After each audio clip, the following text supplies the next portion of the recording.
Hank, do you have any messages for the people out there on your 80th birthday? Pray. That's it? Praying. Don't stop praying. We're very close to the end. Hey, everybody. Great to see everyone out there in Son of Sam land. We got a great one for you today. Today, we're doing one of those ones that we periodically do. Manny Reflects. Yes. Welcome, everybody. Great to see everyone out there in the audience. We got the gangs all here. We got Ruby. We got Dave. We got Moss. We got Karen. We got Dave Moth. I don't know who else is in there. We got Moet. We got Ray J. The gang's all here. So, of course, thank you very much. These are just kind of stream of consciousness shows for me. I don't have any real prepared scripts, or actually, I never have prepared scripts when I do shows. But I basically just have my thoughts, and we're going to share them with you. And as John Catalano says, let's all reflect. Yes. Of course. So what are we doing today? Well, we got quite a bit to do today. Today we were talking about the infamous, the famous, and the controversial interview that I did, a little over 2 years ago now with Detective Henry Cinotti. And we're going to watch that video again together, and we're going to comment, and we're going to react to it, and I'm going to answer all your questions, hopefully. And you guys can give your thoughts as well. And we'll basically talk about, this man, the Detective Cinotti, the legacy of him, what his role was in Son of Sam. And ultimately, basically, that's it. What is this person's legacy in the Son of Sam story?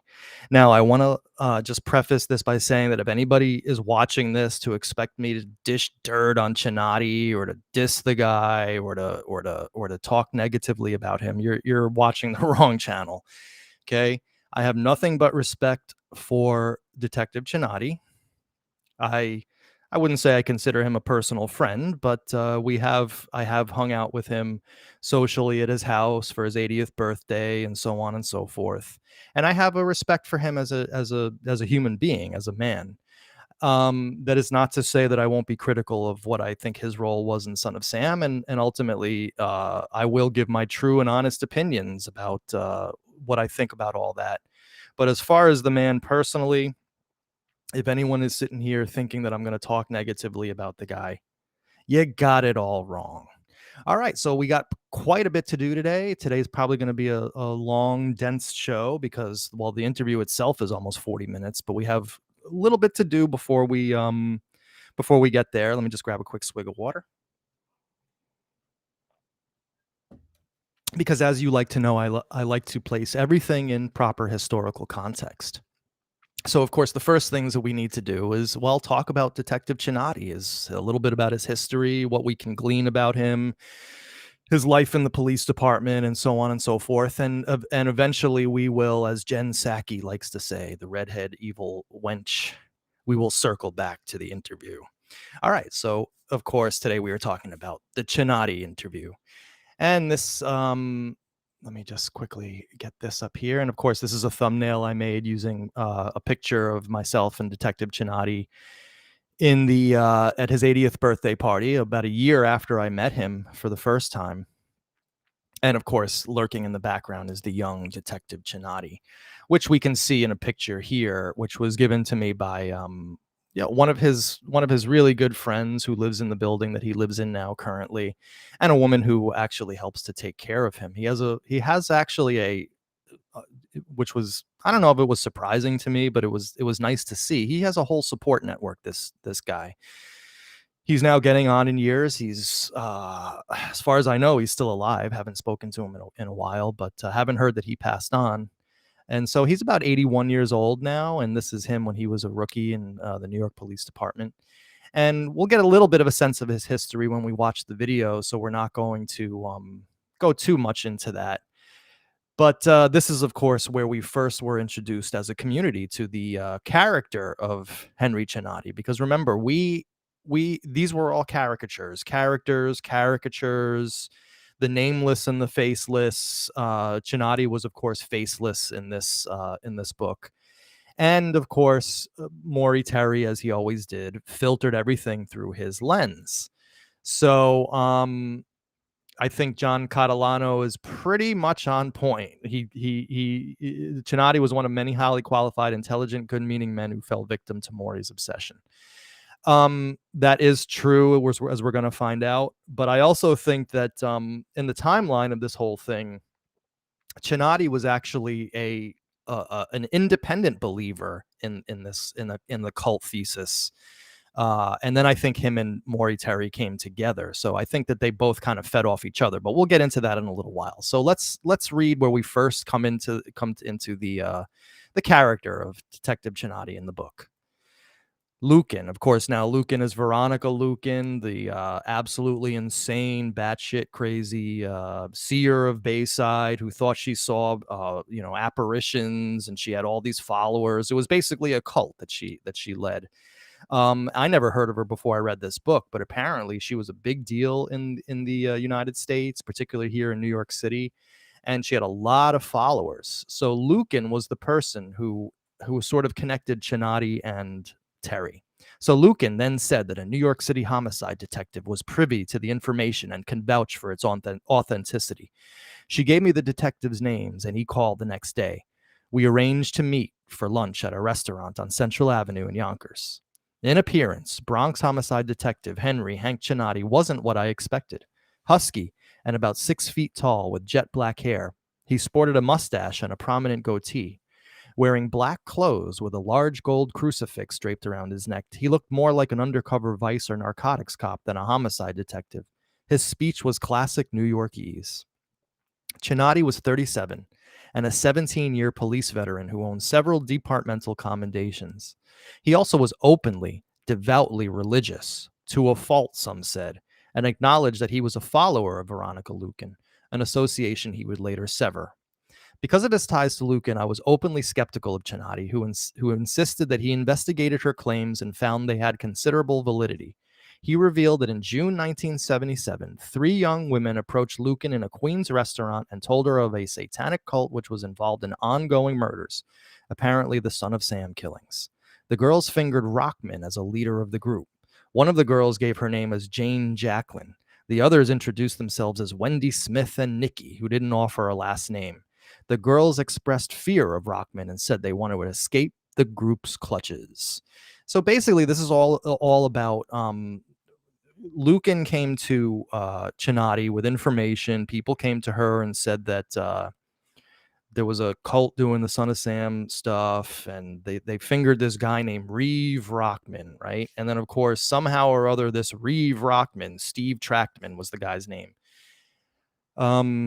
allegedly ends up in North Dakota, which is how Maury and Detective Cinotti then hooked up. They went out to North Dakota. Of course, Cinotti did it without departmental permission. As Jim Fay, he stepped on his own dick. Jim Fay said he really committed a faux pas. You don't do that against the New York City Police Department. You have to go, if you're a detective, and you have to go through the proper channels. And so it became a big problem. And we'll get into that when we talk more about when we talk more and watch the video. So, of course, that is where we were introduced to Cinotti as a figure, as a character in The Ultimate Evil, as a 37-year-old homicide detective. But of course, Henry Cinotti had a career by then, a long and storied career by then, 17 years on the New York City Police Department.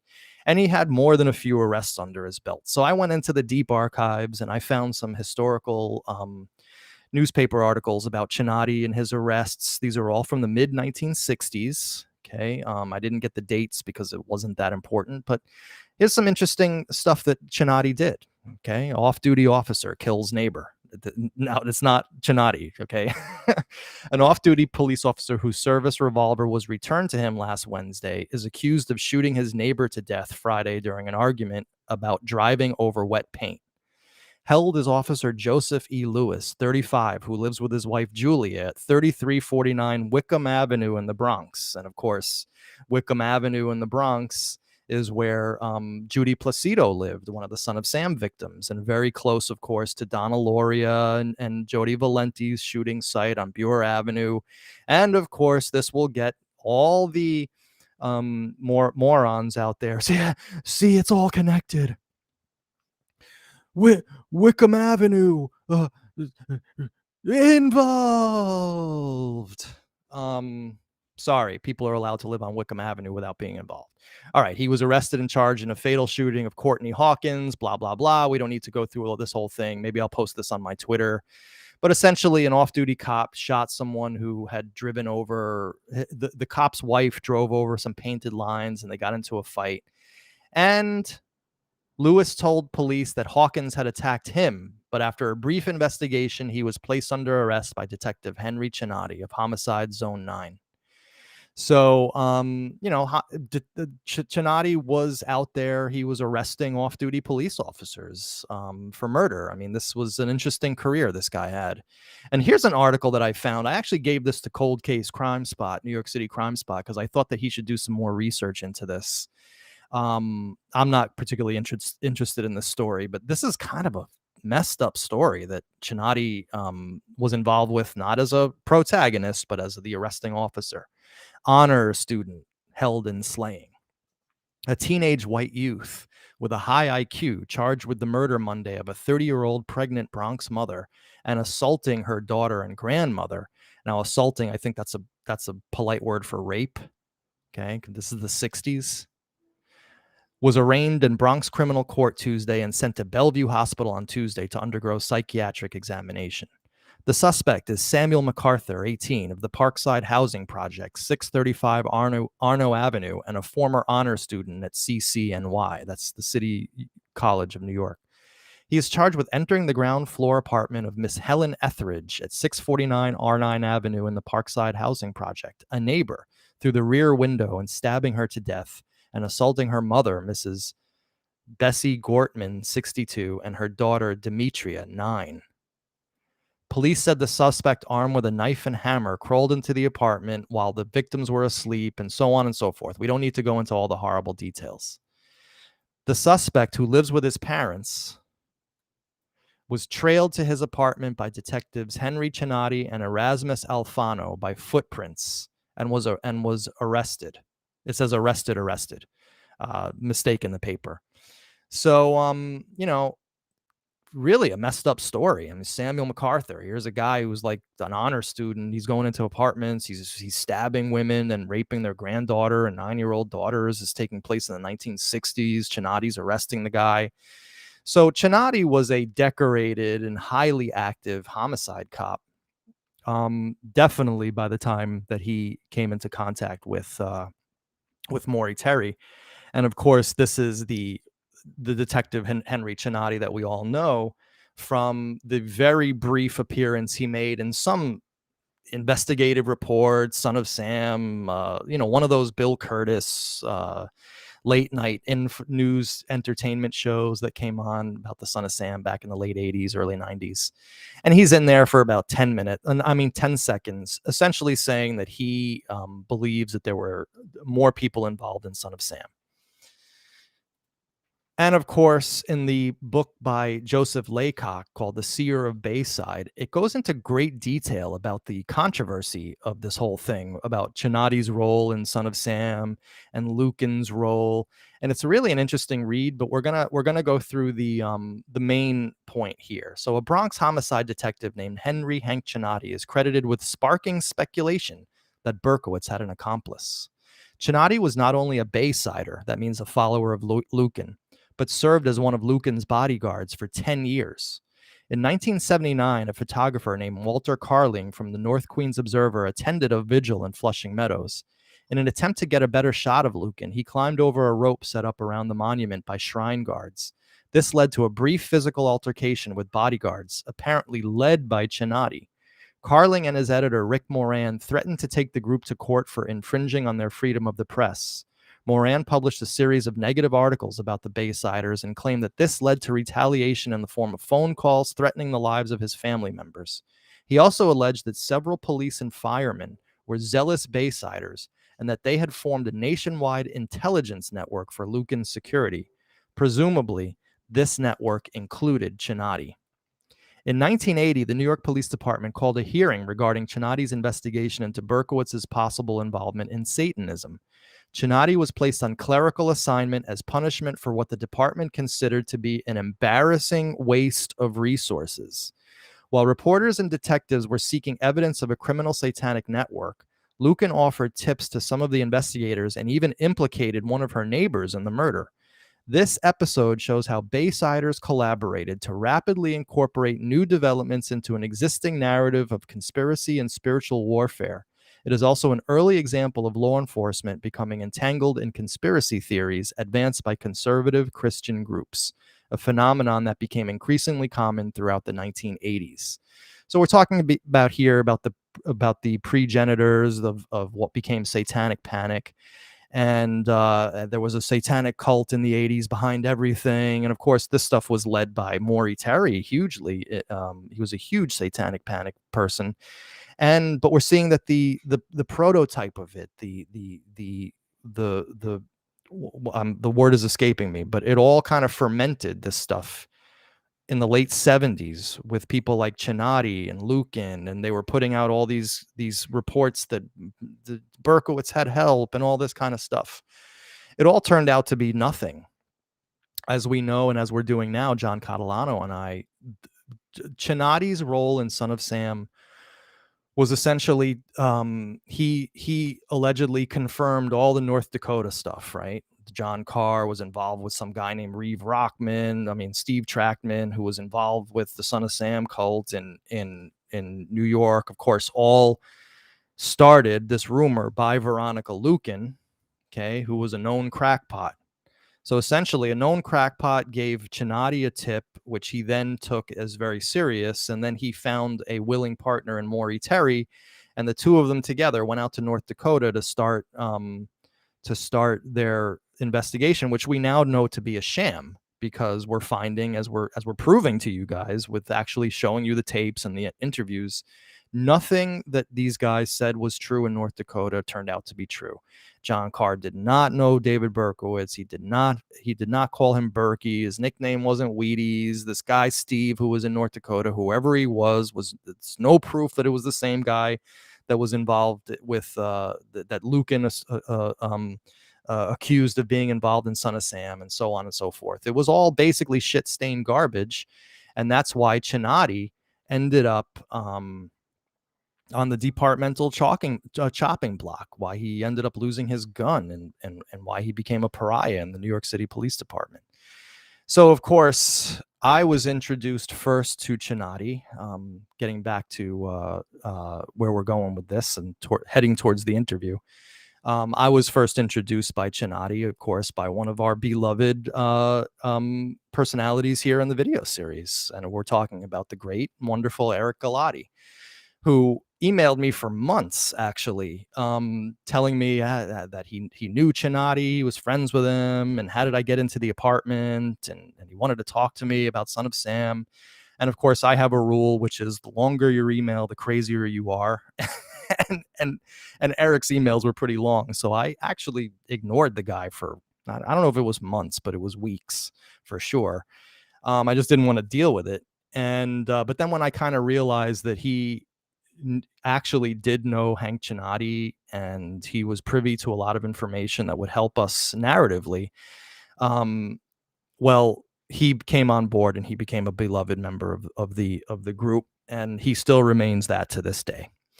So, of course, here we are last year. This was the first time that Eric and I actually met each other in person. This was in Hank's building. We were at his 80th birthday party. And of course, here is Hank Cinotti, right? And this was a year after our interview, and you can see he had aged quite considerably. When you see him today in the interview, you're going to see, wow, 1 year did a lot to this guy. But he was still, mentally there. He was happy and good spirits. He was surrounded by his friends, and we were all having a good time at this party. So these were a couple pictures. I think I took these pictures, but I'm not sure. These might have been sent to me, so I don't want to say that I took them for sure. But just a study in Cinotti, right? Picking his teeth with a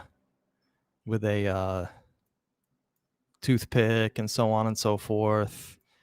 And of course, the picture over here, he's pensively looking out the window.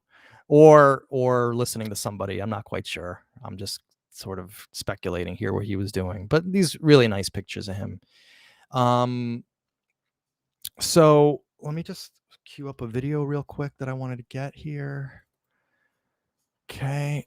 And so basically this is an important article to read for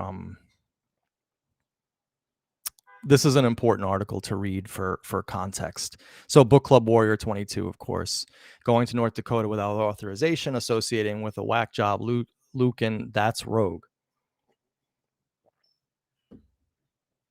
So people who were NYPD, who have played, of course, a huge role in our video series, from Berkowitz's friends to Jim Fay, who was, I don't know if he was NYPD, but he was something or other, Bronx DA. I'm not quite sure what he was. And then, of course, Book Club Warrior 22 spent his career mostly at the 52nd Precinct in the Bronx. They have, opinions about Cinotti and how he kind of went rogue and did things on his own. It's just something you don't do in the police department. So this is an article which we actually should read together. I know it's kind of a pain in the ass to go through these articles, but this gives a lot of context, which is going to be important historically. All right. And this video isn't just for you guys today. This is for the future. All right. So this basically tells the Cinotti story in a nutshell, and then we'll get to his video. A police detective's theory that David Berkowitz had help in the son of Sam will be part of his defense today at a disciplinary trial on charges that he acted improperly while investigating his hypothesis.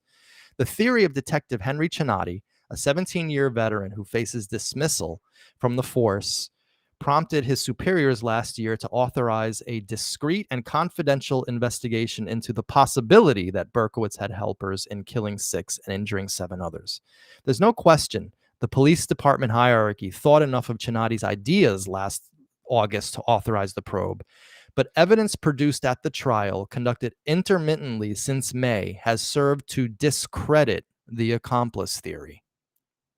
In ending the 3-month probe late last year, department superiors remained adamant that Berkowitz acted alone, maintaining that the origin for Cinotti's theory was a Queens woman whose unorthodox religious practices made headlines in the 1970s when she claimed frequently had visions of the Virgin Mary. Shortly thereafter, Cinotti was charged with 9 violations of departmental regulations. The department rested its case Tuesday, the previous session.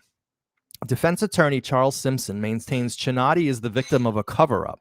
Quote, "My client is here solely for trying to do his job, which if he was allowed to do, might have been damaging to the department," unquote, he alleged one day in court. But the department contends that Cinotti's chief informant in building the theory was Veronica Lucan, a woman the Roman Catholic Church called a fraud in 1975. It is further alleged that Cinotti refused to reveal the identity of his informant, not to protect her, but because he knew that if the source of his information was revealed, there would be serious questions as to the credibility and reliability of this information. Worshippers from across the country flocked to Mrs. Lucan's weekly prayer meetings held outside a church in the Bayside Hills section of Queens until confrontations between civic and religious leaders and her followers in 1975 led to a court-sanctioned adjournment to public parks. Among the charges against Cinotti, who admits he sometimes worships with Mrs. Lucan, is an accusation that he interfered with a properly credentialed news photographer during a February 1, 1979 rally conducted by the woman at the site of the former Vatican Pavilion at the 1964 World's Fair in Flushing Meadow Park.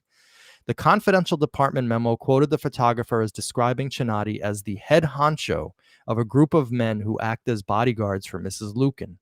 But Cinotti faces more serious accusations that he disobeyed orders, that he gave freelance writer Maury Terry confidential information, that he took an unauthorized trip to Minot, North Dakota as part of his probe, and that while there, he interrogated witnesses in Terry's presence.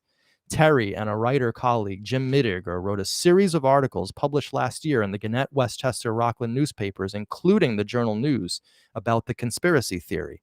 The Queens District Attorney's Office reopened its Son of Sam investigation afterwards. An official said recently that the district attorney's probe is at an evaluation stage. The man Mrs. Lucan suspected of possibly being involved in the Son of Sam killings, named in numerous internal police departments documents obtained by the Associated Press, but not named here because he has never been accused, also has been the subject of attention from the Queen's investigators. Now, this is Reeve Rockman, Steve Trackman, which went nowhere. Okay. Some of the interest in the conspiracy theory stems from speculation that Berkowitz, who is now serving a 315-year term at Attica State Correctional Facility, knew either or both of Sam Carr's two sons. Speculation fueled by the fact that both are now dead. Sam Carr was Berkowitz's neighbor in Yonkers, an elderly man whom the killer claimed commanded him to kill to satisfy bloodthirsty demons. We don't need to go through this. In investigating Cinotti's theories, one of the things the superior recommended studying was whether John Carr actually knew Berkowitz. A secret departmental memo used at the trial exhibit shows that Cinotti's August 10 request to conduct an investigation on the accomplice theory was based on Mrs. Lucan's information that Berkowitz was seen in Queens County shortly before his arrest in the company of a man whom Mrs. Lucan alleged was active in occult activity. The man she suspected was an accomplice. There were also reports that John Carr knew the alleged occult activist as well. The question of whether the Lucan suspect had been in Minot had become an issue crucial to the investigation, which was considered to be highly confidential. All right. So basically, in a nutshell, Cinotti gets information from Lucan, and it's basically bogus. It's that three girls come to him with this information that they saw Steve Trackman with David Berkowitz, and somehow or other Steve is then in North Dakota. None of it leads anywhere. It was all a Lucan inspired hoax given to her acolyte follower, Henry Cinotti, who then found or somehow or other got together with Maury Terry. And that's the match made in hell right there, because the two of them together, believing this pack of lies, then go to Minot, North Dakota, and start strong arming everybody. You heard Tom Turkey saying about how Cinotti essentially intimidated the hell out of him. He was scared to death of this guy, how Maury Terry was an asshole and how he was aggressive. So these guys were definitely going rogue, and essentially it led nowhere. And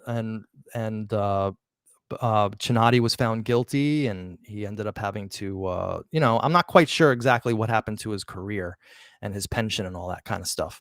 But in either case, it ended very badly for Cinotti. And, to this day, he is still hurt by this case. Okay. So that's basically the official Cinotti story in a nutshell.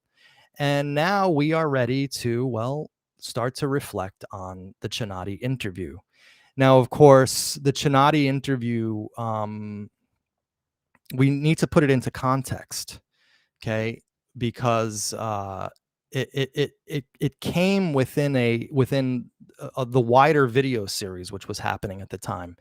And of course, I don't know, it was like the 9th or 10th video. I'm not quite sure. Here I did a little retrospective of, let me just get this so you can see the video a little bit better.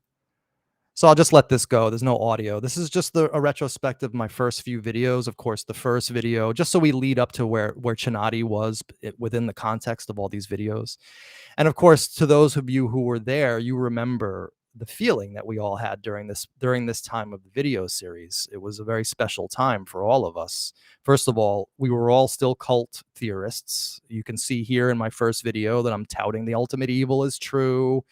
Of course, people think that I'm paid agent of the process to whitewash their involvement, and that my father was involved with Epstein because he worked for Rubenstein Associates, even though they had 150 workers. And my dad only really worked with the cops and the firemen, but never let the truth get in the way of a good conspiracy theory, right? But of course, we were directly in the middle of all of this stuff. But again, this series had started out as showing you the sites. Here we were, the second video showing you the Buer Avenue apartment of Donna Lauria. right?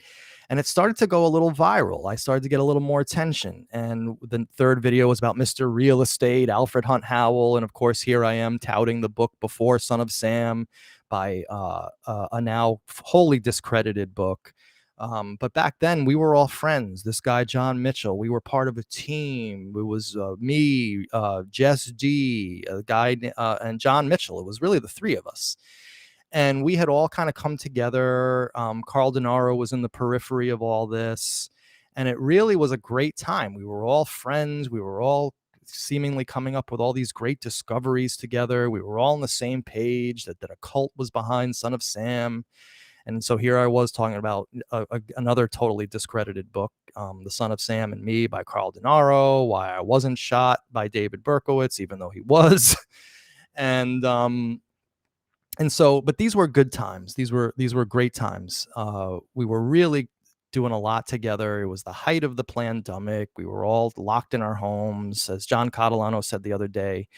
We were all getting through it together. By kind of, this was a great diversion from the bullshit of the world, right? And so each video became more and more important, and became more and more viral. Here I am talking about Norman Silberstein, who was a so-called member of the 22 Disciples of Hell. And I'm at the marina at the, and then of course the biggie, the one that really put me on the map, the Karen Wallstrom video. It was at this point when everything started changing in the video series. We went from showing you the sights of things to, well, actively investigating, speculating, getting to know a lot of Maury Terry's researchers, learning more about his research, getting more information from the inside, starting to put things together. So now all of a sudden, my next video, I'm up in Lake Avenue in Yonkers, right? Talking about the pedophiles of Sacred Heart and Catholics for Latin America, and all of this stuff that we later found out to be complete BS. And then, of course, all of these videos became much more popular, and were gaining a lot of traction. People were really loving it. It was like a real movement. If you were there, you remember how special it was. And then it started to get real serious. Like all of a sudden, I'm chilling with Carl Denaro, and we're going around to his shooting site. And and so it all kind of led up to, we're looking at Frankie's Castle in the next video, which was the Van Cortlandt site where the so-called 22 Disciples of Hell did their thing. And of course, I was getting all of this information because of Fuzz One's book. It's like ridiculous stuff. So of course, that is where we that was right at the precipice of the Cinotti interview. So things were really, really getting bigger and larger and more popular. And the video series was getting a lot of influence. And again, we were all really working together great with Jess D and John Mitchell. And John now makes fun of me, of course. He says I was scared to call Cinotti. No, well, in a sense I was, because I originally had started this video series not to investigate and get involved with everybody. I just wanted to show the sights. All of a sudden, I'm co-opted into this group of investigators. Now, I did it on my own. I enjoyed it. I was having a blast. I was kind of just going where life sent me. But I was not the kind of person who was like aggressive to go out and find information, right? It just wasn't my thing. My role was the artistry, the photography, organizing the information and putting it into a way that that could be visually appealing to the audience. And of course, I had people who I was working with I was glad to share the duties with them. So in conversing about Cinotti, we figured, me, Jess, and John Mitchell had decided that Cinotti was important. John had found the fact that he was in the phone book. He was actually, his phone number was online. So I was actually very nervous about calling him. So I said to John, call him, do your thing, right? I was happy for him to do it. Now, of course, this has turned into a wedge against me that I'm scared to do research. I don't know how I've done the video series 2 years after this, doing all this research, calling all these people, if I'm scared. But no, I admit it. In these early days, I was a little nervous to get in touch with these people. And why would I, when I had people working with me to assist? So what's his face? Mitchell gets on the phone, calls Cinotti, and reaches him crazily. And they have like a little basic conversation. And Mitchell says, "Oh, my friend Manny, he's from the Bronx. He's going to call you."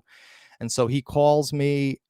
Mitchell calls me back and says, "Call this guy. He's willing to talk. He'll talk to you." So I immediately called him. Right, like that's I wasn't scared to call him at that point.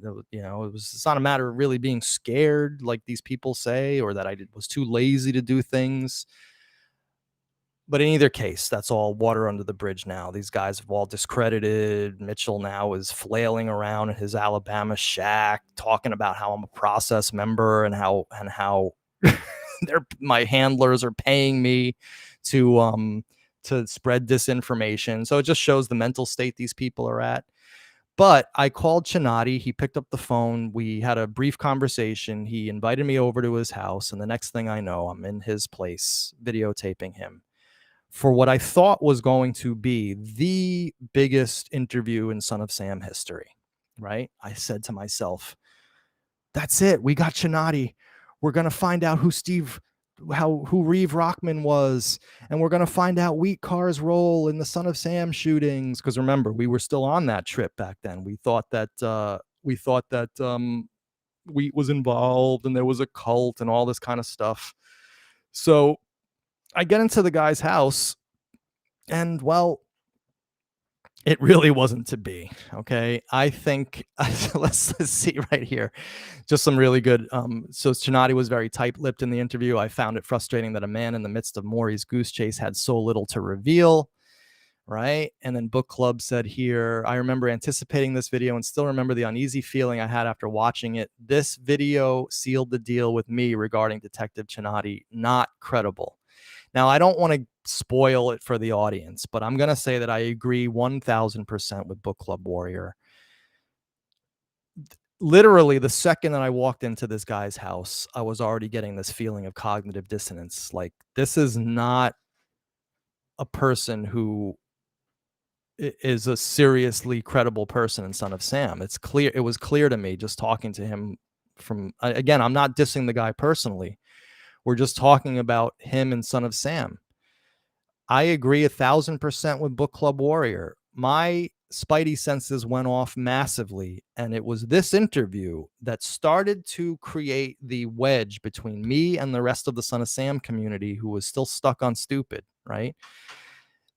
Who was still pushing this cult stuff. This was the video where it all started to change for me personally, and I started to get a stink eye of this stuff, and mainly because, well, let's just watch the video together. I think it's probably better to do that than for me to spout off forever. So everyone, here is the Cinotti interview, recorded on Mother's Day in 2021. I think it was May 9th or May 13th or something like that. So a little bit over 2 years ago. And boy, have we come a long way since then. All right, so I'll stop periodically to comment, so on and so forth. Hey guys, how's everyone doing today? Good to see you. Actually, great to see you on this beautiful Sunday afternoon. So where am I? Well, I'm in an undisclosed location today. We're not going to give the location today, but what am I doing here? Well, I got an exclusive interview for all you Son of Sam fans out there. All you amateur sleuths out there, I think you're going to like today's interview. Today we're going to be talking to Detective Henry Cinotti. So, of course, those of you should remember from the book that Detective Cinotti was a major player. We hadn't yet realized, by the way, that it was Cinotti, which we got from Eric Galati. In the early investigation of the cult, he worked with Maury Terry directly. They first came together on the Staten Island information, but ever since that book came out, Detective Cinotti's been sort of a shadowy figure in the world of Son of Sam research because, well, for some reason, nobody ever really interviewed him. He was on an A&E special for about 10 seconds in the late 80s, early 90s, talking about how he absolutely was convinced that there was a cult involved in Son of Sam. And then that was it. So today we're hopefully going to get a lot more information out of the good detective. So without further ado, everyone, meet Detective Hank Cinotti. How are you, Detective Cinotti? I'm fine, thank you. Very, very appreciative, of course, for you spending this afternoon with me and also the audience as well. I have been teasing this interview out to people, and a lot of people were looking very forward to hearing what you have to say today. So we really appreciate it. Thank you very much for having us inside your home. So Detective Cinotti, I'm just going to get started with some questions. But before we get into the heart of the Son of Sam stuff, I think it would be interesting for the audience to find out a little bit more about you, where you grew up, how you came to the police department, your career in the police department before you met Maury Terry, where you were, what you were doing, and then we'll ease into the Son of Sam information. So please let the audience know that, a little bit about yourself. I was born and raised in Manhattan, Oh, Manhattan, okay. and then when I joined the police department, I got assigned to the detective division, and I got assigned to the Bronx. Right here, of course, was one of the first moments where I was sort of very internally frustrated because you saw the question I asked him. It was like a wide-ranging question, right? Who are you? Where'd you come from? Your family, your upbringing, your life. And he answers it by saying, "I grew up in Manhattan, and when I was assigned to the Bronx, I became a homicide detective." I mean, he went from his. I mean, there was no information there, right? So as an interviewer, this was extremely frustrating for me. How long were you a policeman before you became a detective? It was about 3 years. 3 years. So where were you? I'm sorry to interrupt. Where were you a policeman, in Manhattan or the Bronx? In Manhattan, the 2-4 precinct. Then I went to narcotics. I went to the narcotics division when I got promoted. And do you remember what year you became a policeman? Oh yeah, 1963. 1963. Okay. I did a full service retirement. They call that full service when you do the 20 full years that you signed up for. I did the 20 full years and I retired with a full service retirement. So you retired in 1983. 83, that's right. Okay. Maybe we're getting a little ahead of ourselves, but was this whole Son of Sam issue one of the reasons why you decided to retire then, or were you just sick of it? Well, it was a part of the reason because I was getting pressure. They didn't want the investigation to continue. I have felt all along there was more people involved from the information that I gathered. And the department at the time was closed-mouthed to it. They didn't want to get involved with it. They wanted to drop it. So they put pressure on me, and I figured I better get out before I have a big battle on my hands. Interesting. So, of course, we're going to get into all that stuff about Son of Sam, and we're going to find out about how you came into learning about Son of Sam. Now, everyone should, of course, remember that I am deep into the cult story here. I was not yet switched over to knowing that Maury lied through his teeth, manipulated us, bullied, abused, completely treated people like crap, used people like Carl Denaro and Nasa Moskowitz, and even Detective Cinotti as human shields to give his investigation, his sham investigation, a sheen of credibility. I was still 1000% thinking that Wheat Carr was a shooter and that John Wheaty's car was there. And that, of course, that at the Eliphas disco, that the gray haired sandy man was Michael Vale Baron Charkowski car. So that's, again, the context that this interview is taking place. So you were a policeman for 3 years and then you became a detective. Right. Now, they only promote people into detectives who show a much more greater skill and intelligence, I would imagine, than the average street cop. That's what they do. They pick the people that they want to promote, and I fit into the bill. I was very active as a young police officer, and that caused me to get a lot of information out. Right. So then you became a narcotics detective first? I went to the narcotics division. Okay. That's what they assigned me, and then from that point I moved into the regular detective bureau section. Book club, what's untrue? If you wouldn't mind just putting in the chat. Of the city that was assigned to the Bronx. And then how did becoming a homicide detective work in? While working in the Bronx, I had a couple of homicide cases and I solved them. and as a result, the commanding officer invited me over to his unit. Uh-huh. That was the Bronx Detective Homicide Squad, Interesting. and that's where I picked up my career from. So, all right, so 1963, you're working till 66 as a street cop, then you get into detective. So by the time that the whole Son of Sam thing came out in 1976, 77, you were already a highly seasoned veteran by that point. Oh yeah, I had a lot of experience. I had cases that I had gone out in the homicide division to Florida on the. Right, exactly. Book club. Remember, I hadn't yet started hanging out with the cops yet, so I didn't know the inside scoop. I still thought back then that good police work, great police work, leads to detective. I didn't realize that the whole thing was like an old boys network, essentially. So yes, point taken. Cases, and also went to on the Son of Sam case to Las Vegas On Son of Sam, on the Son of Sam case. how did that come to be? The pieces that fed it in, as I interviewed people that would give me information, I would go there to find out if it was true. Okay, hold on. We're getting a little ahead of ourselves because I want to just sort of ease into the Son of Sam stuff. So, well, why don't we just get started with that, actually, now that I'm thinking about it. So, are you familiar with Detective James Rothstein? Yeah. Okay, now he had information going back to 1970, apparently, because he was involved with Times Square and child prostitution and pimping and all that kind of stuff. By the way, just for the record, Rothstein is another person who we could do a whole Manny Reflects on. Until our video series came around, Detective Rothstein was considered one of the holy grail Son of Sam people out there. Absolutely unimpeachable source. Knew everything about the case. Now, again, I'm not saying anything bad about Rothstein personally, but no other Son of Sam researcher has dealt with him in the intimate way that I have, and Eric has, and our video series has.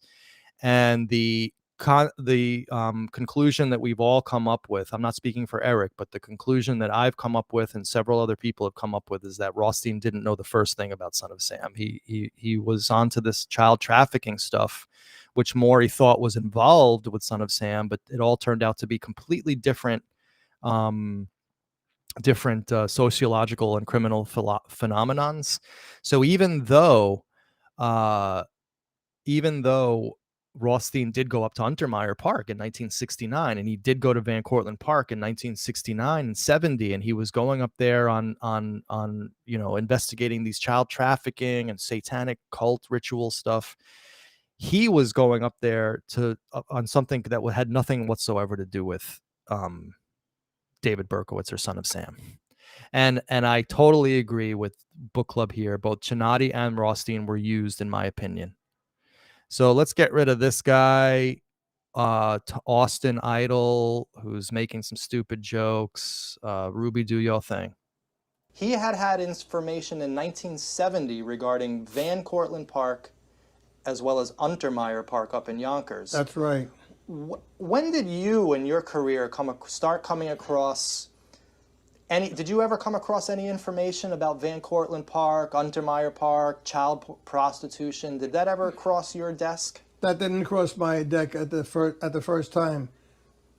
It just happened to fit in later on as I was going to go over the case. So you got into that type of information after you met Maury Terry. That's right. So one of the things I want people to notice is how really closed-mouthed Cinotti is, and how tight-lipped, and how he didn't give really any of us any real information. And at the time of this interview, like, everyone made fun of me, right? Even though I was the first person to ever get into this guy's house, the first person to ever interview this guy extensively. So many people made fun of me for this interview because, oh, you didn't get anything and was a waste. Yeah, we know it's because Cinotti didn't really know anything about the case. He was out. He got onto this because of a Veronica Lucan inspired hoax, and then he hung out with Maury Terry, and the two of them, circle jerked each other after a while. So Cinotti really didn't know anything about this case. So this is why he was so tight-lipped, and it was one of the reasons why I started to get this feeling of cognitive dissonance, that something really, really was stinking in the whole Maury Terry perspective. Before you met Maury, though, because you guys came together on this Staten Island information with this Jane Jacqueline, whoever she was, and Reeve Rockman, and all that type of stuff. When did this information from Staten Island start coming into you? Like what time period was that?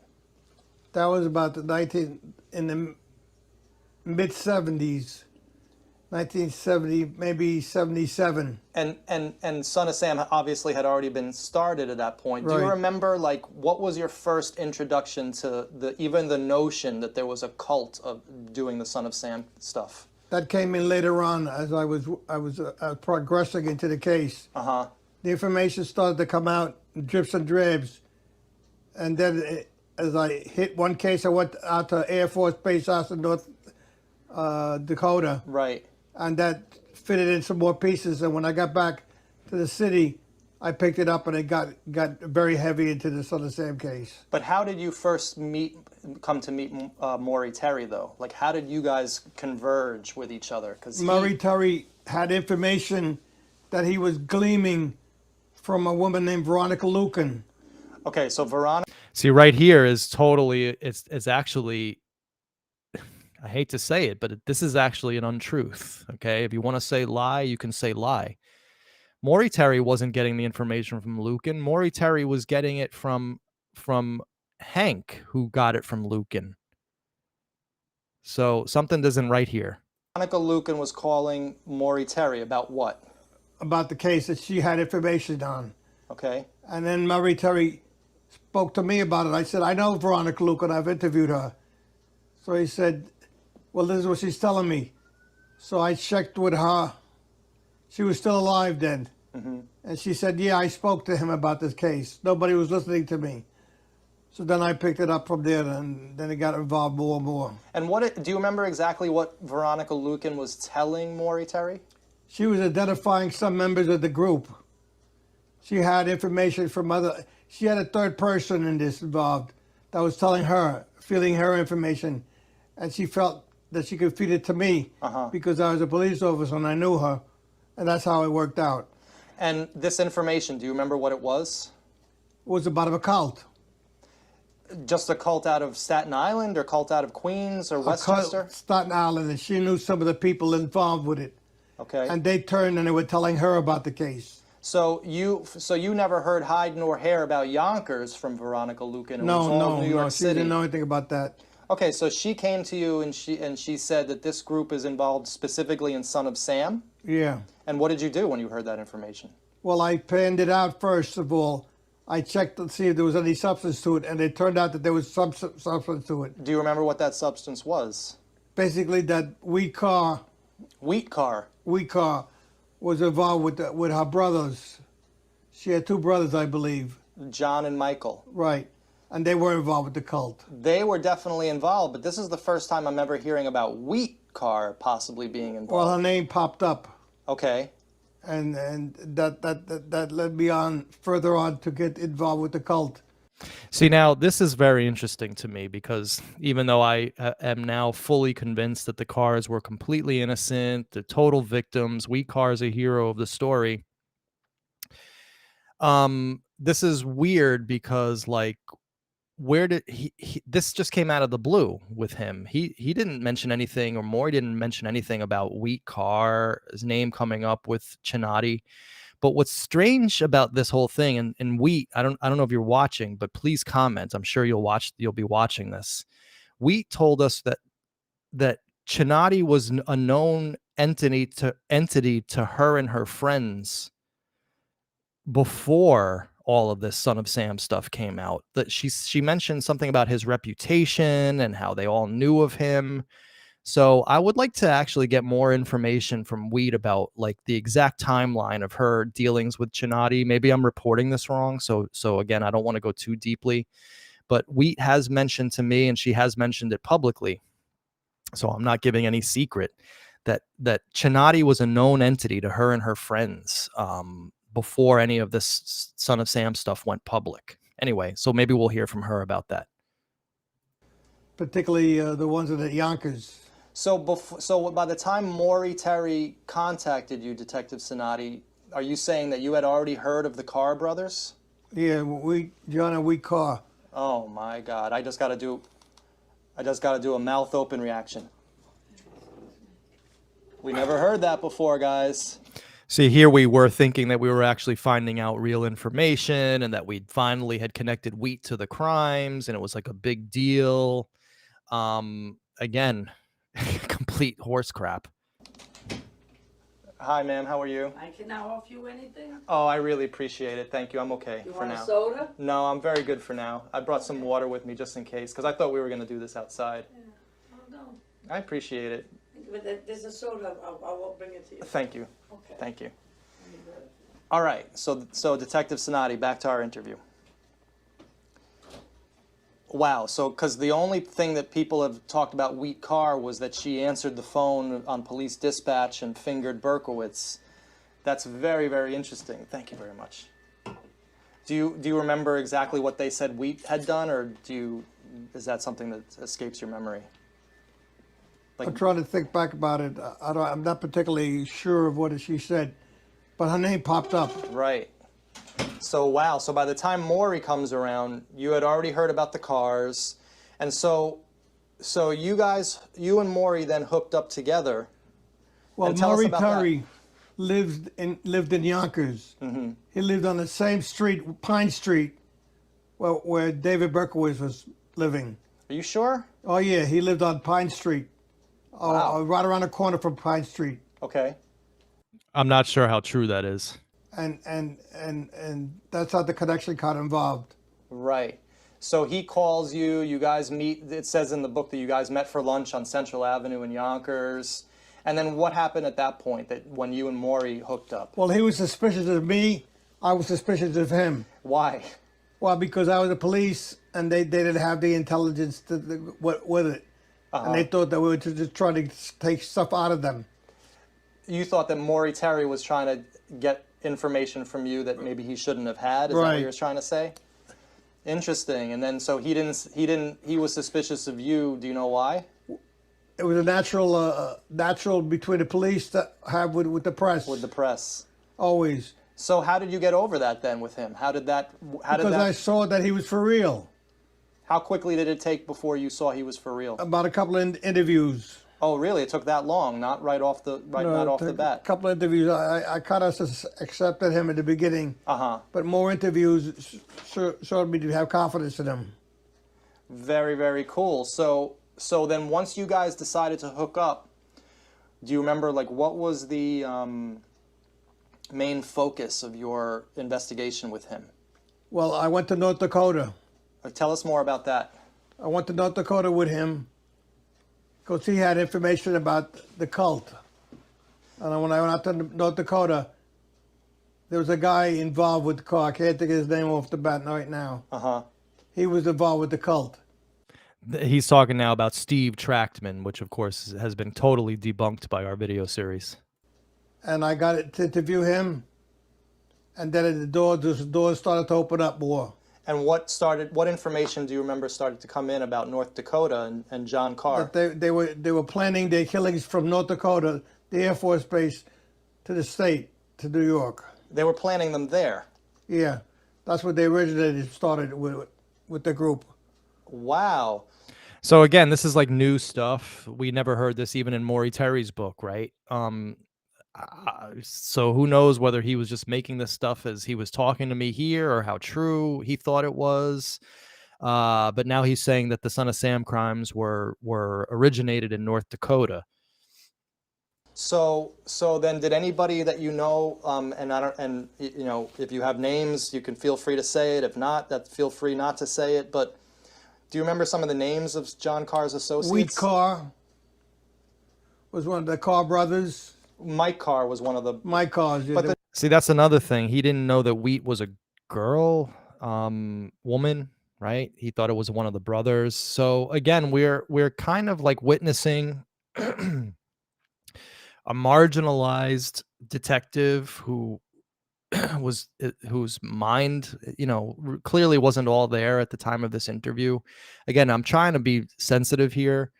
I like Cinotti. I personally think he's a really nice guy. I cannot let that cloud my judgment, though, as an investigator and a historian of the case. Cinotti,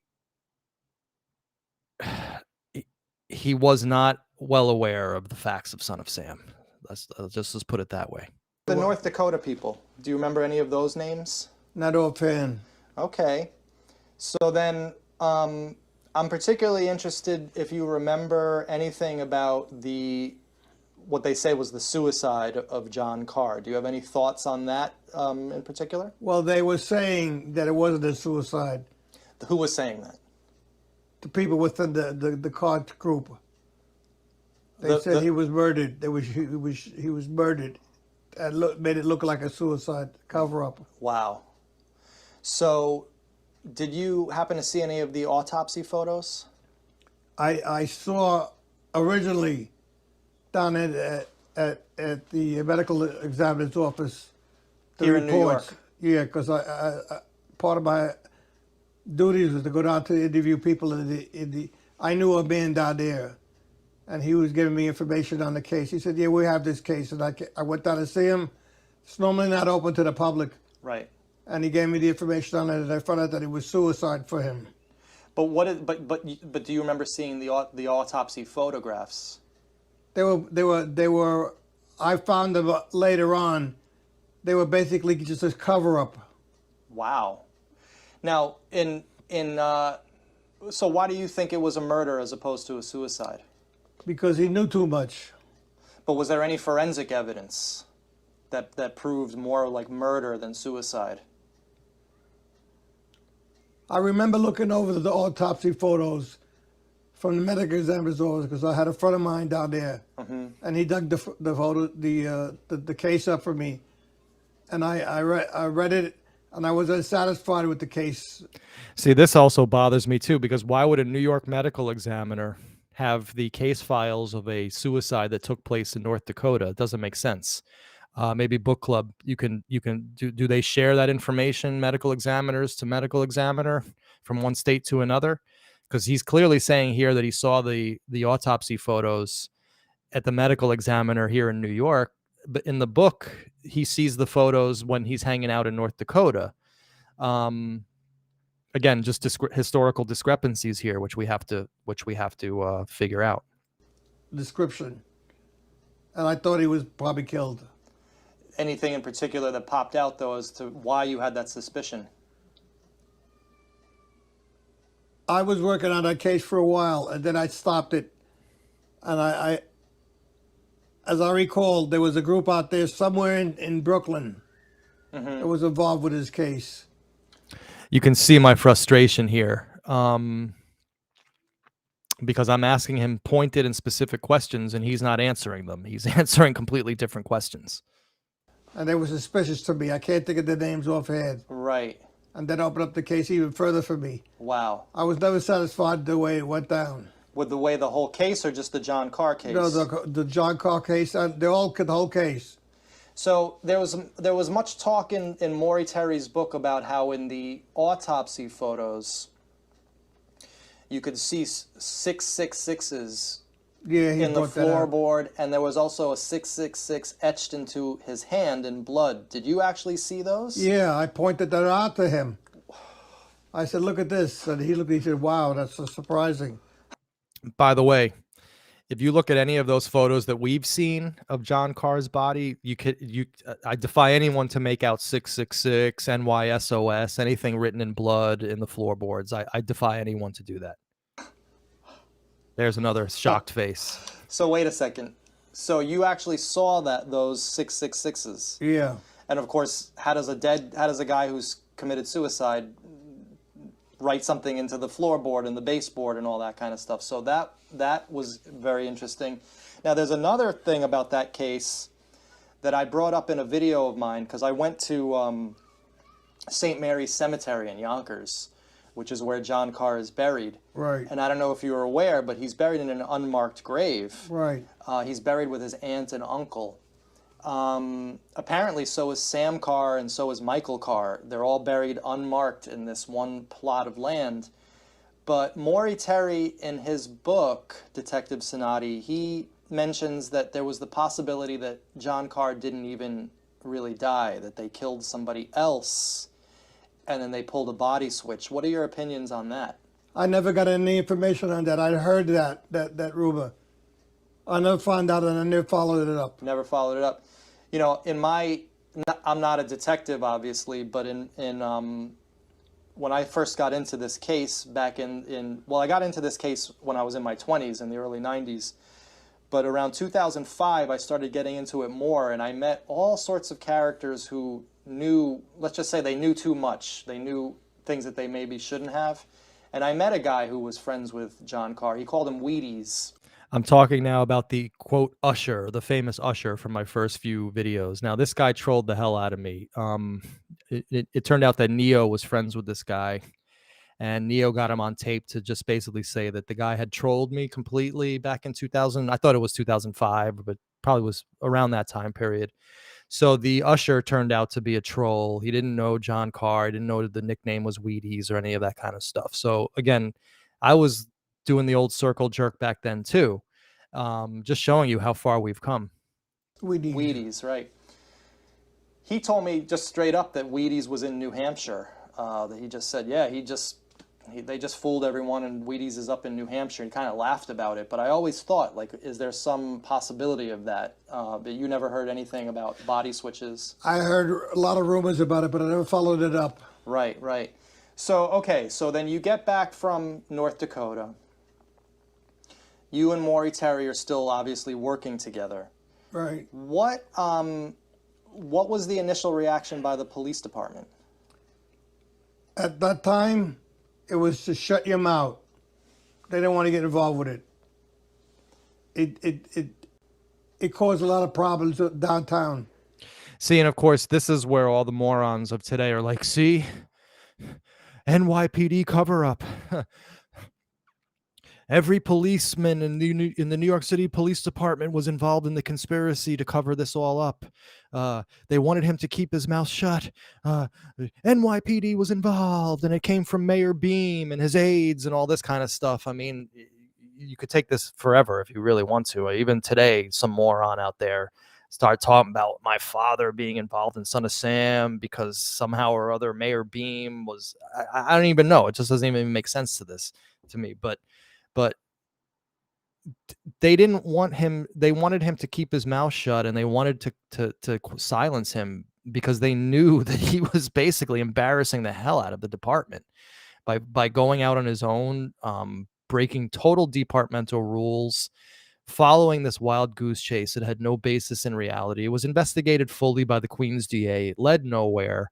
And so it wasn't a cover up. It was basically them telling this essentially this rogue rogue detective,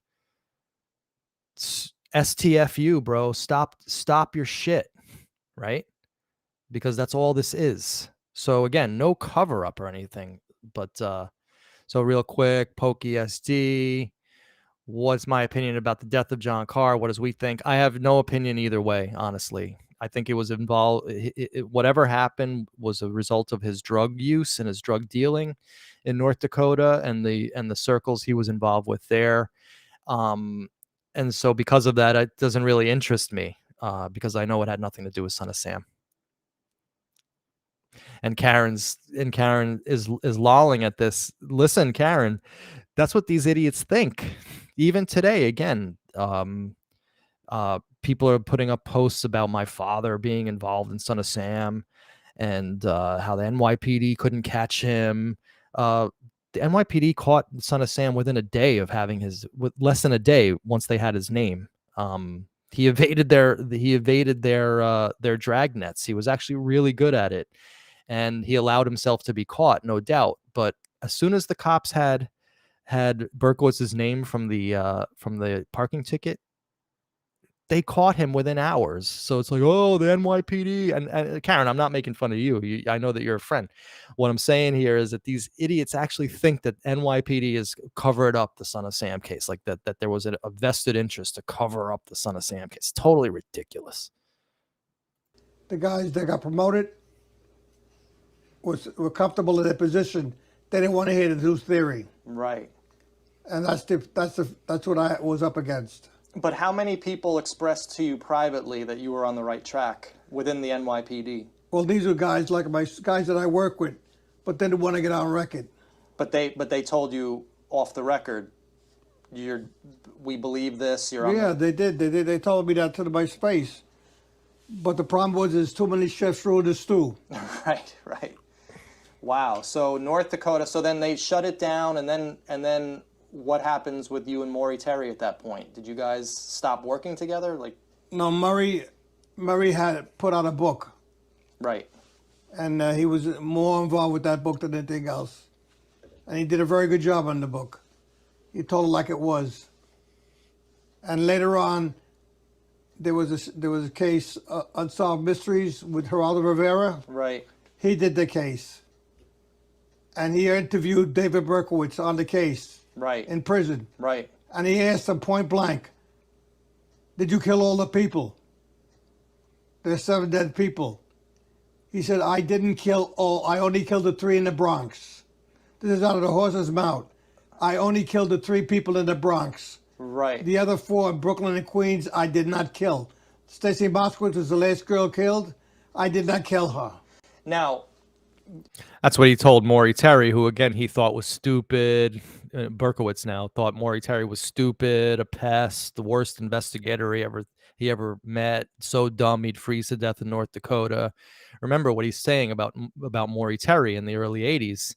And of course, in his letters to Abrahamson, Berkowitz gives extensive detail about every crime and how he did it, and what the only things that the murderer would know, and all this kind of stuff. So I think we're seeing here a Detective Cinotti that's still under the thrall of Maury Terry and still being victimized to this day by this guy. granted, that came from his mouth, and I actually believe it, and probably most of the people watching this video believe that as well. But did you have any firsthand evidence, Detective Cinotti, that Berkowitz was telling the truth? Did you know anything about the Queens cases and the Brooklyn case that made you... Well, the one in Brooklyn I had involved with, that was Stacy Moskowitz. Right. I interviewed her, and I interviewed her mother and father, and they promised me they would help my case. I says I can only do so much. I'm fighting City Hall. And they said, we're going to send that. And they went on television with Geraldo Rivera, and their interview produced the information that I needed to keep myself going and protect myself too, because the police department was not for me following up on the leads on this case. Right. They knew the case was case and closed. That's the way they wanted it. So the Moskowitz parents actually believed Maury Terry as well. Yeah. And they were horribly victimized by Maury Terry as well. Maury paraded her out Nasa Moskowitz, got her to tell Berkowitz, "Oh, I believe you. Tell me who killed Stacy." Meanwhile, that's the guy who killed her daughter. I mean, it's really a freaking shame what Maury did to these people. So you're seeing the victims of Maury Terry here. The next one, of course, is Carl Denaro, another huge victim of Maury Terry.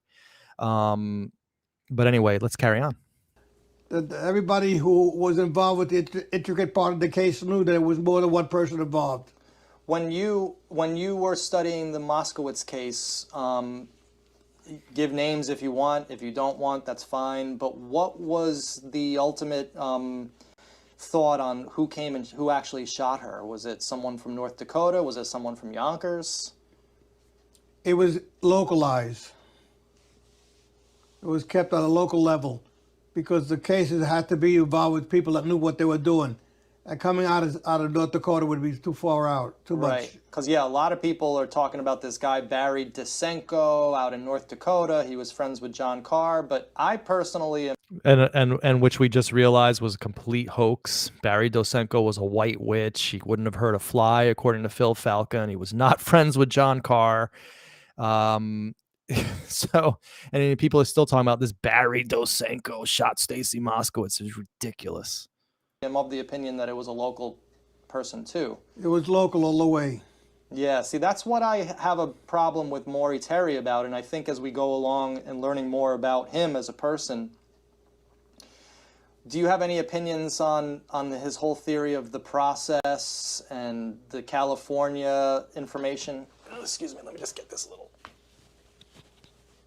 Offhand, I can't say because it was too far-fetched.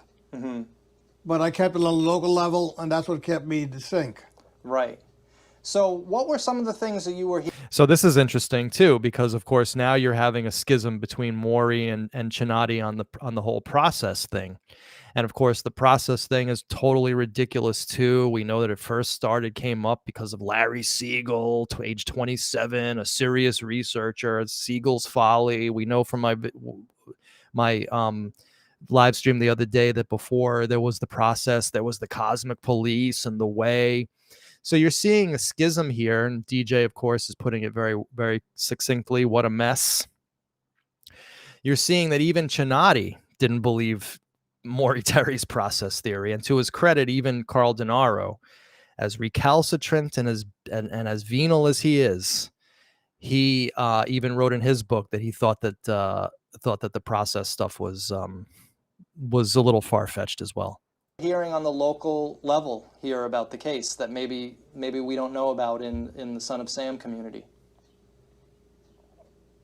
Well, offhand, I can't recall it right now. I have to think about it more. Okay, fair enough. Everyone should know that Detective Cinotti and I just agreed to this interview a few days ago, so we obviously haven't had too much time to prepare, but hopefully we'll be able to follow up on some of these questions as time goes on. All right. So you were seeing my frustration there, right? I was really getting nothing from the guy. This was like extracting juice from a stone. He led me nowhere.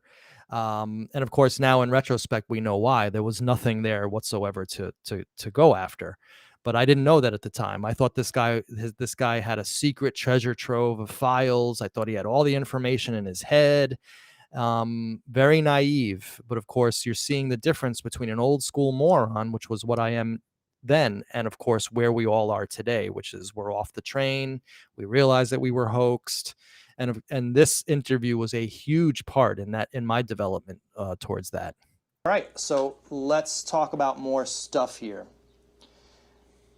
So this guy, Reeve Rockman. What can you tell us about Reeve Rockman? His name popped up in the investigation, but I never followed it up. You never followed it up? I couldn't follow it up. I had not enough time. Because in Maury Terry's book, it seems like you guys had a lot of conversations about this guy, Reeve Rockman. Yeah, we talked about it, but offhand, I don't stick out in my mind at this present time. Nothing remembers. Right, okay, not a problem. Actually, it was a problem. I was just trying to be polite. One of the reasons I went into this interview was because everybody was saying, Manny, find out who Reeve Rockman was, right? And now we know it was a guy named Steve Trackman. I actually want to get in touch with this guy because he's been slandered, maligned. He's been called a cultist and Son of Sam. And I know he's still alive. So it'd be very interesting to talk to this guy. But I was very frustrated at this point in the interview. I was actually getting kind of angry because I felt like I was being jerked around here. I was sensitive to the guy's age. I did realize that he was maybe not all mentally there. And of course, I was starting to realize too that maybe he was never all mentally there, going back into the 80s as well, which is of course why Maury Terry found him to be such a useful what I call human shield, right? He left all this context out about the personality of Henry Cinotti. If we had seen this guy in the flesh and interviews back then, I think we all probably would have been a little bit more hesitant to believe him. But in either case, I was getting very frustrated, a little bit angry here because I just was getting nothing from this guy. Absolutely jack shit. So then what happened once, like, the 90s came around? The police department, well, you were already retired in, what, 83? Yeah, I retired in 83. Right. So nothing happened with the investigation? Well, a couple of cases, Unsolved Mysteries with Geraldo Rivera. Right. They did an interview with me on that. and a couple other cases. During the years, they had followed up some other leads, and it was more like following a dead case, Right, right. and nobody wanted to hear too much about it. Yeah. So there was one case, we had brought it up earlier, but I want to, for the benefit of the audience, on some of these Son of Sam forums, people are speculating that a murder that took place in Queens in 1974 might have been associated with these people. And that's the murder of a woman named Leslie Zarrett. And the reason why people think that it was involved with Son of Sam is for two reasons. One, apparently they had put a hairbrush, I don't want to get too graphic, but they had put a hairbrush inside of her and posed the body. And Maury Terry said that Berkowitz witnessed that murder, a murder where they used a hairbrush on the body. So some people are trying to connect it that way. And then also in one of the letters, it says Z, the letter Z, women of Queens are the prettiest of all. So people might have thought that that was a reference to Leslie Zarrett with the Z. But in your career, did you ever hear anybody talk about this Leslie Zarrett? I remember that they brought situations like that out, but they never fully particularly identified it. Right. Do you have any? I actually think that the Zarrett case is still very important. I am of the belief that Berkowitz has more bodies, that we don't know about all his victims. And I personally am of the opinion that Berkowitz might have killed Leslie Zarrett. He was in town. He it's again the whole Z connection there it really messes with my mind. But this is just me being conspiratorial. I have no basis in fact, but I do believe that Berkowitz has more bodies, and I do believe personally that Leslie Zarrett is one of those. Knowledge of the Carl Denaro shooting in Queens with Rosemary Keenan. It was the second incident. I heard about the case, but I didn't get the full particular on it. You didn't get the full particular. So, all right. So basically, Detective Cinotti, just a couple more questions, and I think we'll probably be okay for today. People wanted to know specifically from you about the Suriani and Esau shooting on Hutchinson River Road here in the Bronx. Yeah. Particularly the issue of the police staking out that block that night that they were there, and that they left like 5 minutes before the shooting happened. So people are speculating that maybe the police knew it was going to happen, they were involved somehow. Do you have any thoughts on that whatsoever? Well, it wasn't a direct participation on the police part. It just happened that was their time to get off duty. They went off. Right. These guys, the other side was waiting to see if they would leave, and they thought they would leave, and then when they left, that's when they made their move. Do you see? But even he contradicts himself here, because we're talking about Suriani Esau, right? He said before that he believed that Berkowitz said that he did all those. He did the Bronx shootings, and you know what I'm saying? But here he is saying they saw the police go off duty, and that's when they decided. So there's internal contradictions even in this interview. You see what I'm saying? It's really important actually to watch these interviews with the historical context, because at the time that we did this video, we didn't know anything about the Queens DA files, how the whole North Dakota thing was complete BS. We didn't realize the extent of Detective Cinotti's descent into, I don't want to say madness, because I don't want to diss the guy, but I don't think he's mentally all there. Personally, Eric knows I feel this way. I'm not speaking out of turn. And we just didn't know the extent of the mess that Maury Terry had made. And so now that we look at these videos with with more historical knowledge, these videos are actually richer. And I'm going to put this video up in its entirety, maybe a little later today, without all the commentary. I'll just repost it. Do you have any knowledge of any policemen who were involved with the cult? No, not offhand. Both Yonkers and NYPD, not offhand? Yeah, not offhand. So there was also a question that someone had, maybe you know about, this is in relation to the Donna Lauria shooting. And some people are speculating that it was like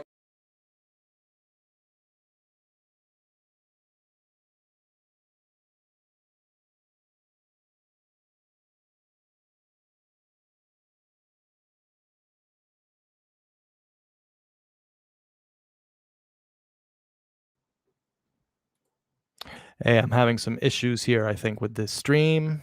Everybody still with me? between all of the victims. Well, Maury did a good piece of work on this.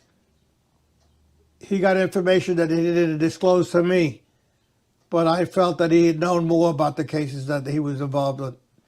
You felt that he knew more about the victims, and Right. What was your suspicions? Do you have anything that you can share with us?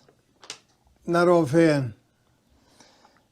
You know, I'm finding, Detective Cinotti, I'm finding that Maury Terry left all the great stuff out of his book. There's this whole area of Yonkers called the Lake Avenue Business District, and that encompasses a couple of key places in our story. Sacred Heart High School, Right. Lennon Park, Right. the Emerald Isle Bar. Of course, now we know that these places had absolutely nothing to do with our story. We were just looking at the pedophile network in Yonkers, which existed, but once again had nothing to do with Son of Sam. And Boy Scouts Troop 4 and 12. Right. Do you have any opinions on this avenue of research into looking into that neighborhood and those institutions? Do you have any opinions on the... I discussed this with him a couple of times. He was vague on this information, and I felt he was holding back on it. I totally agree with you. I felt like... Did you know that Maury Terry went to Sacred Heart? And I knew that. And he was in the class with John Carr. Yeah, that's right. And he knew about this guy named Scout. Did you ever hear of this guy, Scout? He was from North Dakota. No, Scout was from Yonkers. Oh, Scott was from Yonkers. There's a guy from North Dakota. They had a nickname for him, something like that. I can't think of it offhand. Interesting, okay. And also, by the way, just reading body language, by this time, Cinotti was done with this interview.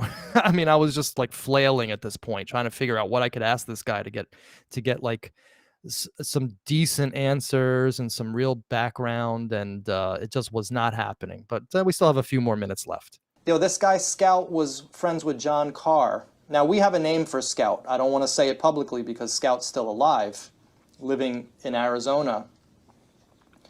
But apparently, Maury Terry had heard a story in 1961 that Scout and John Carr were practicing witchcraft together. Did you ever hear stories like that? I heard that they were involved with the witchcraft angle. Going back that early in high school? Not that particular year, but it was something in the past. So I feel, and maybe you agree, that Maury Terry knew more about this cult, the origins of it, than he even talked about in the book. And oh, he did. He was well versed. do you have any opinions as to why he would leave that information out? To protect himself. I guess that makes sense. These people were violent, psychopathic, homicidal killers. No doubt about it. So, all right, a couple other questions while we're on this roll, because I'm feeling good about this now. What was your knowledge of the cult activity here in the Bronx, in Pelham Bay Park? Well, the only information I got was secondhand. That the cult was started out originally in Pelham Bay Park, Wow, really? and then it branched out. Okay. And what about Van Cortlandt Park? Did you ever hear anything about I've Van heard Cortlandt? stuff about that too. They also had a group there, and there was Van Cortlandt Park had a house as you come into Van Cortlandt Park in the beginning, and there was a couple of members in it, but I never found out the information. I couldn't get into the nitty-gritty. Did you ever hear of a site in Van Cortlandt Park called Vault Hill? Yes, I heard that, but I couldn't. I tried to firm it up, but I couldn't get close enough to it. Why? I mean, you were a homicide detective. How were you not able to? Because I couldn't get into the group. Into the actual cult group itself. That's what I needed. to get that opened up. See, what we're finding now, Detective Cinotti, is that these people are all so old at this point that a lot of people now, because of this video series that we're doing, are coming out of the woodwork with stories. I had a guy call me today, I won't say his name, but he left me a message saying, I know everything about Lake Avenue, I know everything about this type of stuff. So maybe what I'll do is as I learn more information, I'll call you and let you know, and maybe it'll refresh some memories from the past, because I don't think our conversation is over, yours and I's, by any stretch. So it was over. what about Karen Wallstrom? The name rings a bell, but I don't remember exactly where it's from. I think she's connected one way into the cult from the back door. She was the teacher that they found in Van Cortlandt Park dead. Right, right. You never heard any stories I was just trying to cover all the bases in this interview. about that? No. Interesting. I wonder what Maury kept from you. Do you have any, like, what are your opinions of that? Like, what did he, do you feel like he really leveled with you, or that he kept a lot of information close? Well, in the beginning, it was touch and go. Uh-huh. He didn't want to tell me what I know, and I didn't want to tell him what I knew. Right. And we were like that for a while. What was your relationship with him? Did you guys stay in touch, or did you lose touch? We stayed in touch until he died just a couple of years ago. So you were friends with him and in touch with him up Yeah, until that point? I was always in touch with him, keeping in touch with him. Did you guys, obviously you were talking about the case, did any new revelations come in, in the 2000s? Every now and then he would tell me a little tidbit that he found out, but not enough to keep me going. Oh, sounds just like the way he treated all his researchers over at Son of Sam official Facebook page. But he, just giving people little bits of information to keep them on this wild goose chase, and meanwhile it was all BS. Right, right. What about women and the cult? What was your knowledge of women, either as shooters or as participants in these rituals? I didn't hear anything on that angle, but I do know that there were some women involved with the group. Does the name Suzanne Conway strike any Not memories? offhand. Not offhand. Interesting, interesting. Suzanne Conway, of course, came from the whole Jonathan Mitchell before Son of Sam abortion of a book. She's supposedly the high priestess of the Son of Sam cult. Absolutely no proof of that whatsoever. Zero information in Yonkers about her associated with that place. So again, we were just like Maury was doing, we were just throwing shit on a wall and seeing what would stick in this interview. Just trying to think of other questions, because I think that, what about this guy who Maury Terry named as a cult member from the East Bronx, a guy who went by the nickname Eggs, E-G-G-S. Did you ever hear anything about this guy, Eggs? Not offhand. Because apparently he was the connection between Berkowitz and the cars. But we're still trying to figure this out, who this guy Eggs was. No thoughts on that? No, not that offhand. Okay. So, all right, let me just check here and make sure that I got all my information here. So, again, your thoughts on the process, that it's just basically was more of the Son of Sam was a local thing. Yes. So, overall for today, because I think that we've gotten quite a few interesting tidbits from you today, and I don't want to take up all of your time, but just give me an overview as to what you think happened in this case, just from start to finish. I want to know Detective Henry Cinotti's opinion of the Son of Sam case from start to finish. Well, from my point of view, when I did the investigation, I was blocked. Every time I got into an avenue to find out more information, I would have a steadfast blockage. And it made it tougher for me to keep going, because the information dries up. If you don't get it when it's fresh, it dries up. And people die and move on. Right. So I thought it was a difficult investigation to begin with. And plus, I didn't have the NYPD on my side. They wanted case closed, leave it alone. And I kept telling them there's more information to this case. There are more people out there. And it was backing up a wall. It's funny. Everybody's talking about eggs. Please, Mr. Eggman. Yeah, from the John Waters film. I remember that. That was hilarious. The Eggman.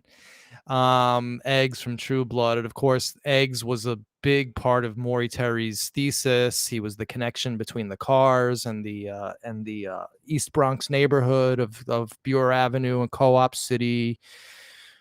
Well, it turned out Eggs was a guy named Von Mueller. He had absolutely nothing to do with David Berkowitz. Didn't know Berkowitz at all. I spoke to several people who were intimately good friends with the guy. They were shocked to hear that Maury Terry had brought his name into it. Just another case of MMB. More Maury bullshit. All right, let's take this interview on out. And so, but overall, what do you think happened? Just from the information that you have learned from over the years of investigating, hanging out with Maury, what do you think was the origin of this cult? What do you think how many people do you think were involved? Anything? Well, they had a cult that was connected, which their own particular way of thinking of killing as a sacrifice for the devil. And that these people haven't been stopped, and they won't be stopped until the end of the world. Uh-huh. This is the battle of good and evil. So now everybody pay attention, okay? Because when I turned the camera off, I got about another 5 minutes of serious fire and brimstone. But I captured a little bit of it here inadvertently. I didn't know he was about to go off on this religious tangent. But this gives you an insight into really who Detective Cinotti is. I'm not saying that religion is bad. Don't get me wrong. But there was a certain fervency here, which I think clouded his judgment, his professional judgment. God is foreordained till he plans to stop it. I can only say if you have your faith, hang on to it. Don't give it up, because it's a long battle back. Right. You lose and you're out. And Jesus Christ came down here and said it like he once before. He got crucified for it. I didn't believe this stuff in the beginning as a young kid because I was just young. But as I got older, I saw the writing on the wall. And some of these people on the Son of Sam cult learned the hard way. Right. They lost their souls, and they lost a lot of other things besides. So I would say stay on the right and narrow path. You're safe. If not, goodbye. All right, Detective Cinotti. Well, I think on that note, we will call it a day for this interview. I hope that this isn't the last time we speak. Okay. What I hope, of course, is that as we talk about this more, maybe more of your memories are jogged, because we're particularly interested in the local angle of all this, and we really, really want to find out. We're not interested in the process in Charles Manson. We're interested in Yonkers, Lake Avenue, the Bronx, your area of expertise. So we'll just say that this was a great first interview, and hopefully we'll meet again. And until that time, I just want to say thank you so much. Do you have anything final you want to just say to the audience? My only advice is to stay on the narrow path. Don't go too far off the beaten path, because when you fall off it, you can't get back on. It's hard to get back on. That's my advice to anybody. All right. Stay safe. Okay, well, Detective Cinotti, thank you so much for this amazing interview, and we'll hopefully see you again soon. Okay. All right, guys. Well, that was Detective Cinotti, and hopefully we'll be the first of many interviews to come. And what I would really hope that you do in the comment section is, if you have any questions, follow-up questions for the detective, that would be a great, great thing for me to know about, because I plan on speaking to Detective Cinotti more in the future, and maybe we can bring him more specific questions. No guarantee that they'll be answered, but at least we can hear from someone directly associated with the ultimate evil, with Maury Terry, with the New York City Police Department investigation into the cult. And so I personally am very excited. Hope you enjoyed today's video. Thank you for watching. So that was it. The very controversial and, well, in my opinion, very frustrating Cinotti interview. Of course, in retrospect, we know that he really didn't know anything because he was following a hoax. So he couldn't have given me proper answers in this interview. But it was extremely frustrating at the time. And Ralph dudes, you ask simple questions and get a morass of vagueness or completely unsatisfying answers. Tell me about it. MJ Lorenzo, hey Mike, what's up, man? I'm sure he at one point was a fine cop, but you have to investigate things through evidence, not wacko hearsay or through the satanic panic of the late 70s, early 80s. Absolutely. Here. And there was a question that someone had here, which it's not on topic, but I'll be glad to answer this. Manny, sorry question. Still trying to understand the stuff about Untermeyer Park. Were there active satanic groups holding rituals there in the past, or was that also fabrication? Very simple, Robert. Untermeyer Park was a location for satanic activity of all different types of groups: teenagers, Black Sabbath heads, Santeria, people who were heavily into sacrifice, middle class to rich older men who were witnessed there, coming in there dozens of times in the gatehouse. I walked around the park with people who witnessed dead animals, several people who were chased by the cult, and so on and so forth. None of it had anything whatsoever to do with Son of Sam, however. It was just a completely different phenomenon, and Maury Terry brought it in because a 15-year-old met him in the park and said, "Hey, there's a satanic cult here." So all of a sudden, he then connected the two, but it was had nothing whatsoever to do with each other. So hopefully that answers your question. Let's see what else the people are saying. Well, Pierce, look, I don't like to be disrespectful to my elders. I'm giving my opinion, my true opinion of him and his information and what I believe to be his deteriorated mental state. I believe that deteriorated mental state went back to the 80s and the 70s during the time period that he was working with Maury. But I'm not going to make any jokes about him needing a nap. To me, that's not cool. Let's see here. What did John say? Maury testified in the trial. Cinotti lost 30 days of vacation time, placed on probation for 1 year.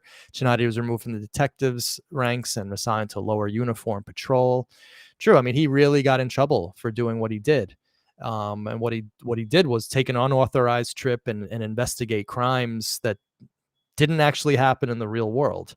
And he was out there on a Veronica Lucan inspired wild goose chase. And he was there investigating MMB, more Maury bullshit. I'm actually really into the comments here, so let me get more. Let me see what's going on more. Okay, he needs that. Okay, one random one here. Hold on. Did Manny ever confirm that the Nettos claim that Berkey started harassing before the date? That timeline has been, yeah, it's been bothering me too. They, to this day, insist that the harassment started in 75 when Maria was in the hospital. They know they've traced it also to a certain date because Sylvia said she was at a Mets game where the Padres blew out the Mets. The only date I can find for that is in 1975. So it's still up in the air. We know that it was Berkey alone who was harassing them. John Carr had nothing to do with it. But the Netto crimes are still up in the air. I personally believe he was harassing them from afar. I believe that he worked with Richie Sparazza on the the shooting of the dog, and I believe that a lot of the backstory of Son of Sam can be found within the Netto story, which never really got much play except for our video series. But as far as when the harassment started, I believe it's 75. Other people don't. It's just one of those things that we're probably never really going to find out the real answer. Okay, hold on. Good stuff.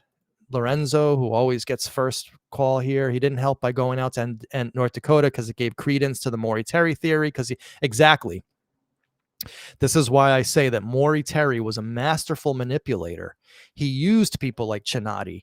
He used people like Nasa Moskowitz and Carl Denaro, all very marginalized figures, right? People who mentally weren't all there. And he used those people to pretend to the world that he had all this support from serious people. See, a victim believes me. A victim's mother believes me. A New York City detective. See, he's on my side. Right. And then you finally, 40 years later, realize that Hank Cinotti was kind of a marginalized character, maybe not altogether mentally. Nasa Moskowitz was horribly abused and victimized by Maury Terry. And Carl Denaro, let's just face it, he's not really that smart a guy.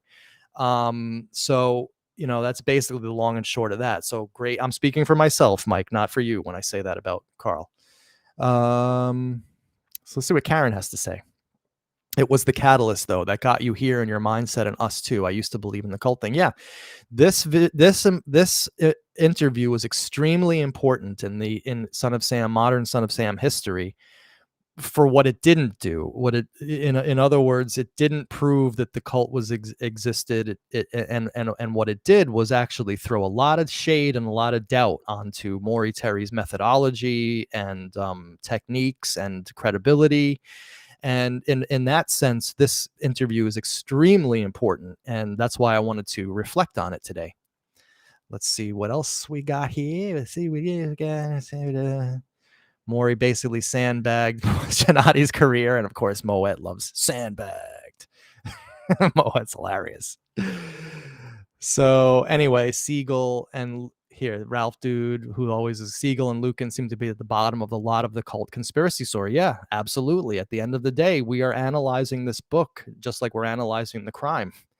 And it was Larry Siegel who introduced Maury to the cult, to the process, and Veronica Lucan, the crazy seer of Bayside, the mental ill person. She was the person that got him started on this North Dakota BS.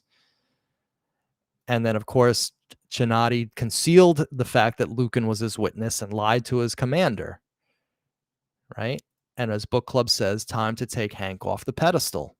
Again, we're not dissing the guy personally, but he's a public figure. He was made a public figure in this case by Maury Terry. And therefore, as historians and researchers of the case, it's perfectly fair to historically analyze these figures and characters. If anyone else wants to go do an interview of Cinotti where you get the full cult story and he tells you everything and then you could refute our work, have at it. I'm going to love to see that video when it comes out. But until then, this is all we have to go by, right? Oh wait, Lorenzo was saying here, I was at a wake for a fallen brother from YPD. A lot of cops from the 70s eras have and are watching your series. Well, that makes me feel good, Mike. I'm very good about that because I have, because of this video series, I wasn't always this way, but because of this video series, I've actually gained quite a respect for the work that the police do. And a huge part of that, Mike, was because of you. So, and all the people up at YPD who embraced me so heavily. So very happy to hear that. Thank you for letting me know. And they all say that the higher ups never listened to Wheat, Chamberlain, and Intervallo. Again, that was a big problem up in Yonkers. That people like Novotny, in my, and those kind of people. Maybe I'm getting that wrong. I don't want to name anybody. So I retract that statement. But yeah, we, Intervallo, and Chamberlain were telling people as till the cows come home about this guy Berkowitz, this crazy Berkowitz, and nobody was really paying much attention. All right, so I think we're getting towards the end here. Hold on. Here we go. Here. So the harassment of the Netto started before DB moved to Yonkers. It is circumstantial evidence that DB and John Carr, not in my mind. Because remember, Berkowitz loved to roam. He was heavily into media, movies. He had a cousin who lived in that neighborhood of Yonkers. So I could envision a scenario. I'm not saying that you're wrong and I'm right, but I'm just saying I can envision a scenario where he discovers Wicker Street early, 74, 75. He gets obsessed with that street because of the Wicker Man movie. And then somehow finds this family to start harassing from afar. It doesn't necessarily mean John Carr was involved. And plus, you'd have to also then put John Carr in Yonkers at that time period, which there's no evidence that he was actually there. He was in the Air Force, Minot, North Dakota, Texas, Florida, Thailand, and so on and so forth. So I know it's exciting to get all, and believe me, we thought John Carr was involved too. But again, it's all about evolution and, putting things together that don't make sense, like these things don't make sense once you actually put them together. Anyway, so we're not going to go too deeply into that. Here, this is a really important one. So this is about the cops in Yonkers. They also say that 99% of the satanic activity was overblown. Most of it was teenagers from the 60s through the 80s who used drugs and doing vandalism. We had a Cinotti type in YPD who hyped it. So again, that goes back to the whole notion of Untermeyer Park as satanic cult headquarters and so on and so forth. So anyway, you guys are doing great in the chat today. Novotny. So here, Novotny's coming up from a person who was there. I will. Novotny, Monday morning quarterbacked it. Easy to say after the fact, had the ability to set up a stakeout for DB just to stop and frisk and didn't, period. So it's interesting that Novotny's name is part of this because he then later got involved with Maury Terry and came out about the cult thesis. So you wonder whether part of that was just him covering his ass for the lack of police work that he did when it actually mattered. So really good point, Mike. And that's why it's great to have you here because we're getting a lot of historical context, which we wouldn't get otherwise. And Ralph Dude, of course. So these are important, solid points. I agree. I'm just trying to run down. Hey, no problem. Ralph, you're a friend of the show. We love your comments here. Whatever. But I'm just trying to think about the Nettos with the knowledge that we have now. And, maybe I should revisit the Nettos. But in either case, we have a lot to do.